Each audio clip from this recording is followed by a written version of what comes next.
Everyone, তোমরা সবাই কেমন আছো? আশা করি সবাই ভালো আছে আর আমি খুব খুব ভালো আছি। তো আজকে ব্লগটা হচ্ছে কার্তিক পুজো নিয়ে। আর এই দেখো আমি আলপনা করেছি, জানি না কতটা করতে পেরেছি, চেষ্টা করেছি।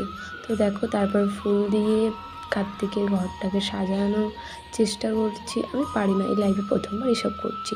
আর এসব করার কারণ হচ্ছে বৌদির পিরিয়ড হয়েছে, তাই জন্য বৌদি পুজো করতে পারবে না। কী করবো, কপালটাই খারাপ বৌদির। তো ফাইনালি পুজোর দায়িত্ব দাদা নিয়ে নিল। তারপর বৌদি তো কিছু যেতে পারবে না, তারপর আমি সব করেছি, লুচি 5 রকম ভাজা। আর আমাদের ননদ থাকলে তো বৌদির কী চিন্তা, আমরা সব ননদরা মিলে সব কিছু করলাম।